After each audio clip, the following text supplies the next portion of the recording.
Hello viewers, I am Professor Dinesh back with section of solids. In our lecture we have seen cases, basics of section of solids. There were 5 cases we have studied and then we have taken our first case. What was our first case? The first case was section plane parallel to VP and perpendicular to HP, that is simply called horizontal section plane. That question was a pentagonal pyramid of base 30 mm and axis 60 mm long is resting on the base 2 HP with an edge of base parallel to VP.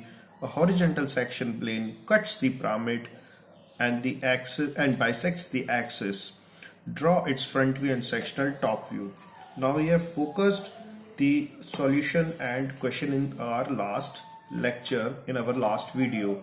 For drawing procedure, you have to view my last uploaded lecture. Never miss the part of like, share and subscribe if you found even little useful. Alright, here we go with our current problem to section plane perpendicular to VP and inclined to HP. Now this second problem is a square pyramid problem. Square pyramid of base 30 mm side and axis 60 mm long is resting on its base on HP with a side of base parallel to VP.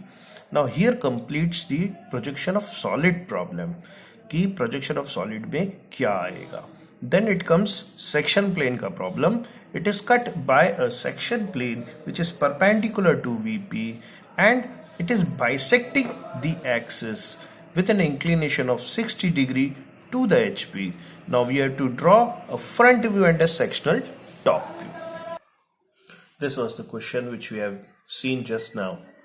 It has 3 parts till 2 VP. It shows projection of solid, question of projection of solids. Then it is cut by so and so with so and so. It shows the question of section of solid. It gives us 3 things. पहला, कैसा section है, HP से inclined है कि VP से inclined है, किस angle पे इंक्लाइंड है और सेक्शन प्लेन किस पॉइंट से पास हो रहा है. और उसके बाद फिर हमको बनाना क्या है, फ्रंट व्यू बनाना है, सेक्शनल टॉप व्यू बनाना है या कुछ और बनाना है जैसा क्वेश्चन में बताया गया है. We have seen this problem just now. This is case 2, section plane perpendicular to VP and inclined to HP. Now here is the question.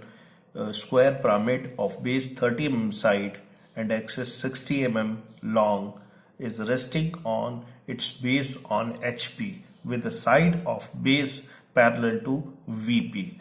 यहाँ तक projection of solid का part question में खत्म होता है.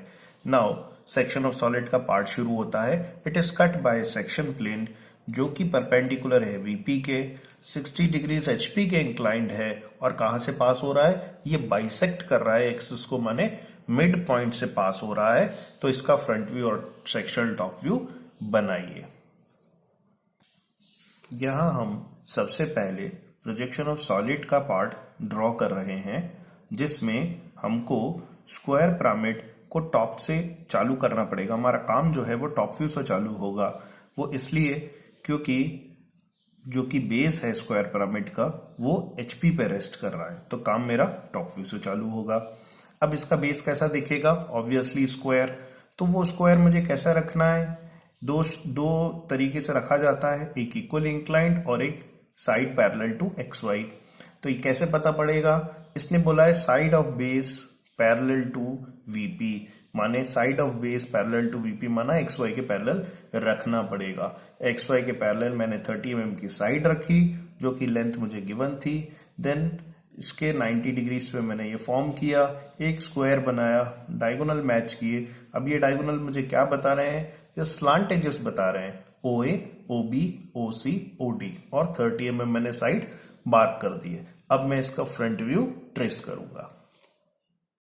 फ्रंट व्यू ट्रेस करने के लिए मैंने इन चारों कॉर्नर्स को एक्स वाई लाइन तक प्रोजेक्ट किया. देन मैंने ये O वाला पॉइंट एक्स वाई लाइन तक प्रोजेक्ट किया 2H पेंसिल से और यहाँ एक्सेस लाइन फॉर्म की. और इस एक्सेस लाइन की जो ये लेंथ थी, ये एक्सेस हाइट है जो कि 60 mm लॉन्ग हमको दी हुई है. नाउ इस O डैश को मैंने CB से जोड़ा यहाँ से और DA से जोड़ दिया अब मैं देखूंगा सेक्शन प्लेन कहाँ से पास होगा, किस एंगल पे होगा और कैसे फॉर्म करेंगे हम। Now we have seen three things in section of solid question. First, कहाँ से सेक्शन प्लेन पास होगा, सो यहाँ पर मिड पॉइंट से पास होगा। टोटल जो एक्सेस हाइट है वो 60 mm है, मिड पॉइंट 30 mm पे आएगा, चाहे एपेक्स से हम नापें चाहे बेस से हम नापें। We have mark that point, एक रेफरेंस लाइन बना ली which is parallel to XY, फिर हमने अपना प्रोटेक्टर रख दिया, 60 डिग्रीज मार्क किया और थ्रू सॉलिड को कट कर दिया। तो ये वाला पोर्शन सॉलिड का कट गया है और ये वाला पोर्शन रिमेनिंग है वो हमने डार्क कर दिया है। हमने सेक्शन प्लेन से ये लाइन प्रोजेक्ट करी तो ये एज मेरी यहाँ क्रिएट हुई, नई एज इस सेक्शन प्लेन के कारण, और ये पोर्शन मेरा कट के अलग हो गया। अनदर थिंग, ये लाइन मैंने यहाँ से इधर प्रोजेक्ट करी तो यहाँ मेरे पास 2 पॉइंट्स जनरेट हुए। अब मैंने इसको इससे और इससे जोड़ दिया तो ये मेरी नई जनरेटेड सरफेस है, और जो बच गया सॉलिड वो ये है, ये वाला पोर्शन बच गया। आप देखिए ये वाला बचा हुआ पोर्शन है। अब मैं यहाँ हैचिंग कर दूंगा, कितना 45 डिग्रीज मैंने ऑलरेडी नाप के रखा है। सो ये हैचिंग कितनी हो जाएगी 45 डिग्रीज। आपको वैसे इस सेक्शन के अंदर की चीज रब करके लाइट कर देनी चाहिए। ओके, यहाँ मैंने अब इस सेक्शन को नेमिंग कर दिया 1 2 3 4। तो ये 4-1 हो गया, ये 3-2 हो गया, और ये हमारा फ्रंट व्यू बन गया, और यहाँ पर ये सेक्शनल टॉप व्यू कंप्लीट हो गया। If you have enjoyed it, topic was very easy. Please do try these problems at your home with relative concepts. Don't miss next interesting videos. Also get connected to previous videos if you have missed those. Last but not least, please do like, share, subscribe if you found it interesting a bit. Thank